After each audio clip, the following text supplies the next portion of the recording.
Salut les héroïnes! Alors, pourquoi je te dis aujourd'hui de ne pas fêter ce 8 mars la journée de la femme? Eh bien, tout simplement parce que ce n'est pas la journée de la femme, c'est la journée internationale du droit des femmes. C'est comme si on disait que la femme n'avait qu'une seule journée pour elle tout au long de l'année. Et alors, qu'est-ce qu'il en est les autres jours?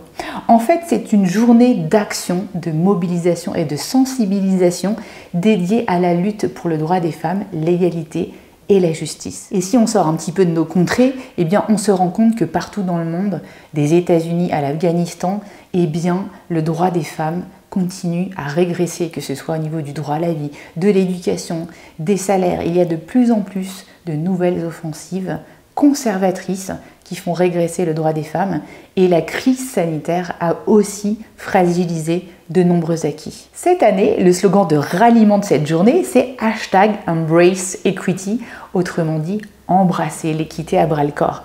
Et on va voir justement la différence entre égalité et équité, ce qui n'est pas toujours facile à percevoir. Et puis dans cette vidéo, je vais te partager mon avis en tant que femme HP sur toutes les absurdités et aberrations que j'ai pu voir lors de cette journée et comment on peut ensemble, femmes et hommes, avancer ensemble, faire avancer les choses ensemble, car ce n'est pas justement une lutte du droit des femmes contre les hommes, mais bien au contraire, une lutte pour le droit des femmes avec les hommes.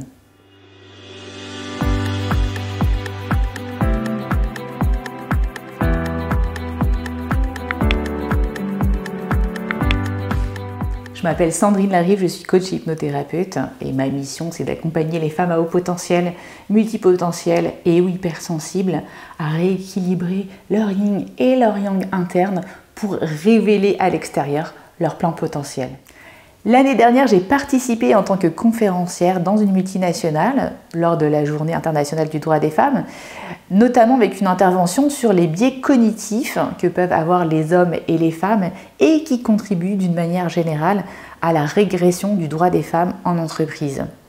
Et en fait, je me suis demandé, mais dans combien d'entreprises, en fait, ce genre d'intervention finalement, et un coup d'épée dans l'eau. Dans combien d'entreprises c'est un petit peu en effet one shot, tick the box, j'ai fait ça ce jour-là et qu'est-ce qui se passe les 364 autres jours de l'année? C'est ce que je nomme aussi le gender washing. Eh bien, pour justement contrer ça, moi j'ai envie de célébrer sur cette chaîne le droit des femmes le plus souvent possible et j'espère jusqu'ici avoir contribué à cet effort collectif et notamment sur le sujet de l'égalité des chances dans la neurodiversité. Et ce sont ces sujets pour valoriser et supporter la différence que je continuerai à développer ici. Si ça résonne en toi, écris-le en commentaire et n'hésite pas à me dire quels sont les sujets que tu aimerais encore que je développe. Ce qui m'énerve en fait le plus le 8 mars, ce sont ceux qui reprennent les termes Journée de la femme comme une super opération marketing où ils vendent des produits et des services qui sont soi-disant associés à des attributs féminins qui sont en fait hyper clichés. Alors tu peux imaginer à quoi ça ressemble, hein. Une promotion sur les fleurs, ton CE qui organise un atelier manicure ou spécial beauté à l'intérieur de l'entreprise, une carte gold, je sais pas, Visia Premier, féminisée spécialement pour l'occasion avec un dessin de mode. Enfin bon, ça me fait penser aussi à tout ce qui serait mode Saint-Valentin où finalement, eh bien, pour redorer l'image de la femme, un compliment ou un bouquet de fleurs suffisent pour célébrer tout ça pour le reste de l'année. En fait, je me demande en fait ce que ça peut envoyer honnêtement aux hommes de la nouvelle génération. Surtout que, je vous le disais dans une précédente vidéo, la femme surdouée c'est un moteur hybride qui ne se sent jamais vraiment à l'aise dans les codes purement féminins ou purement masculins. Alors là, quand on voit ce genre de truc, pour les femmes surdouées, je crois que ça dénote encore plus et dites-moi en commentaire si c'est ce que vous ressentez aussi. Alors pourquoi cette année c'est si important qu'on revienne sur le mot équité? Eh bien parce que en fait l'équité c'est le moyen d'arriver à l'égalité et à surtout beaucoup plus d'inclusion dans tous les domaines.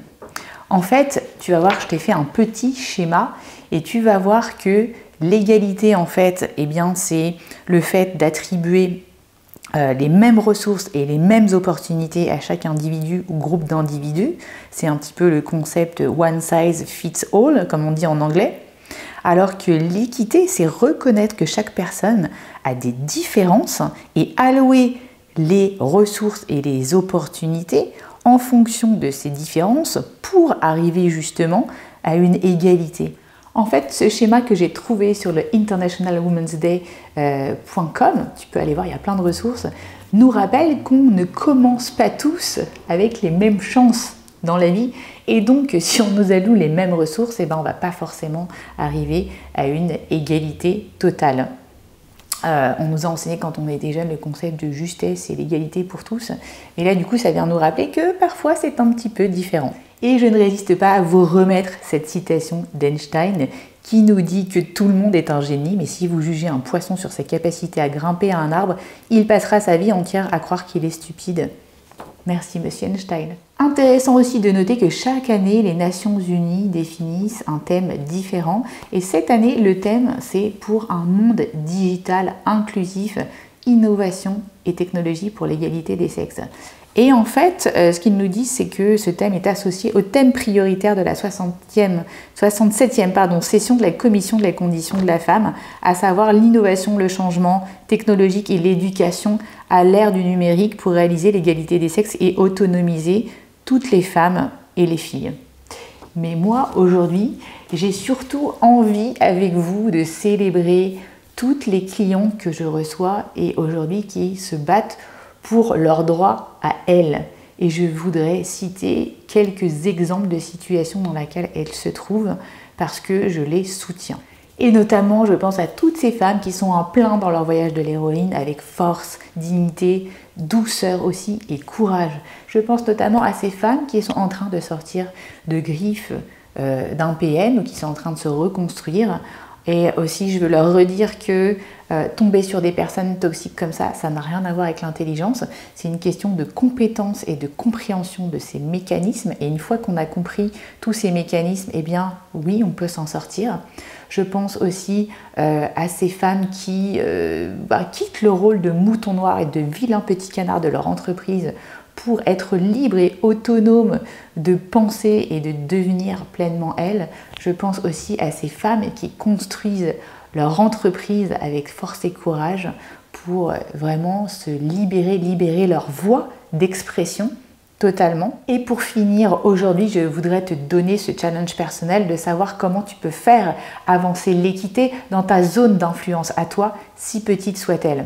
Et si tu es intéressé pour connaître un petit peu mieux ce voyage d'empouvoirment personnel qui est le voyage de l'héroïne, eh bien, va voir dans la description sous la vidéo, tu y trouveras toutes les étapes du voyage de l'héroïne. Et puis, si tu veux qu'on discute ensemble, si tu as besoin de quelque chose, n'hésite pas à remplir le lien qui est sous la vidéo qui s'appelle Besoin d'aide. Je te proposerai un appel découverte dont l'idée est vraiment de se connaître et surtout de savoir si toi et moi, on peut faire un bout de chemin ensemble. Si tu as aimé cette vidéo, laisse-moi bien sûr un pouce, partage avec des personnes qui ont besoin de voir ce contenu et je vous dis ciao, bye bye les héroïnes.